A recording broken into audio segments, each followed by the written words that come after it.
I never thought I'd swing a sledgehammer at my own front door, but there I was, splintering the lock while sirens wailed in the distance, my heart pounding like a bass drum at a 4th of July barbecue. The busybody from hell. Let's call her Karen, because that's exactly what she was. Had sworn she'd bury me under HOA fines until I handed over my family's lake cabin on a silver platter. In a move that still makes my blood boil, she'd dialed 911 herself, screaming about imminent danger to the neighborhood, all because I dared to park my rusty old Ford truck on my own gravel driveway without her precious board stamp of approval. It started 6 months ago, right after Dad passed. That cabin in the Whispering Pine subdivision up in Michigan's Upper Peninsula wasn't just wooden nails.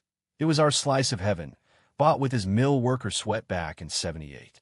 Weekends of fishing bass till the sun dipped low, cracking open cold Molsons around the fire pit, telling stories about the time he outran a black bear with nothing but a cooler of bait. I inherited it clean and clear, no liens, no drama. But then the Ichthyosaurus Rex next door, Karen Whitaker, decided my eyesore truck was violating Covenant 7.2.b. Vehicles over 10 years old required garaging. Never mind that my garage was stacked to the rafters with Dad's old tackle boxes and life jackets. She slapped violation notices on my windshield like parking tickets from Scorndex, escalating from passive-aggressive emails to full-on ambush meetings at the community grill-out. I tried playing nice at first, American as apple pie, right? Showed up to the HOA potluck with a tray of my famous venison chili, figured I'd charm the vipers. But Karen, with her bleached bob and Vineyard Vines visor, cornered me by the potato salad. "This isn't about the truck, Mark," she hissed, her voice all saccharine venom. "It's about standards. Your slacker vibe is dragging down property values. Sell to me. I'll flip it to a nice family from Chicago who actually mows their lawn." I laugh it off, but inside, betrayal burned like cheap whiskey. These were supposed to be neighbors, not feudal lords taxing our dreams. She ramped it up. Anonymous complaints to the county about unpermitted structures, my birdhouse for Christ's sake, then threats to foreclose via some shady HOA lien scam. Turns out, she'd been eyeing the lot for her yoga retreat empire, whispering to the board about eminent domain light under association bylaws.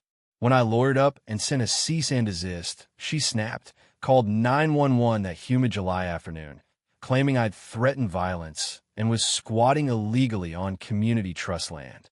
Cops rolled up just as I finished prying the busted door open, my sledge still smoking from the swing. 2 state troopers, burly guys from Marquette with coffee breath and no-nonsense stares, hopped out of the cruiser. Karen burst from her McMansion across the road like a blonde tornado, waving printouts and screeching about my trespass and how I'd vandalized heritage property. The air hung thick with lake mist and her Chanel No. 5, the kind of standoff that could have ended in tasers or tears. I stood my ground, keys in hand, explaining the deed, the inheritance, the lies, voice steady as the Mackinac Bridge in a gale. The troopers listened, then sauntered over to her side, badges glinting in the sun. What happened next?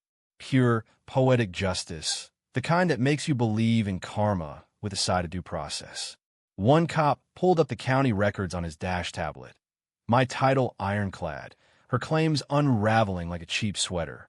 Turns out, Karen's board approval for seizure? Fabricated. She'd forged minutes from a meeting that never happened, all to bully me out. The other trooper, a dead ringer for my Uncle Lou, recognized her from a prior dust-up over a neighbor's Christmas lights. "Ma'am," he drawled, cuffing her wrist behind her back as she sputtered about lawyers and good Christian values. "This here's false reporting. And tampering with docs? That's a felony in Michigan." Her face crumpled, mascara rivers, screams turning to sobs as they loaded her into the back seat. "You'll pay for this, you redneck," she wailed, but the door slammed on her empire of spite. Watching the cruiser peel out, taillights fading into the pines, I sank onto the deck steps, the sledge at my feet like a conquered dragon. The cabin smelled of fresh varnish and old memories, safe again. But victory? It tasted bitter like black coffee after a bender. Karen's husband divorced her by fall, The board dissolved amid lawsuits, and the neighborhood whispers painted me the villain who got a lady arrested. Sold the place last spring to a young couple from Detroit, kids in tow, who promised to keep Dad's fire pit sacred. Me? I drive a new truck now, but I miss the rust.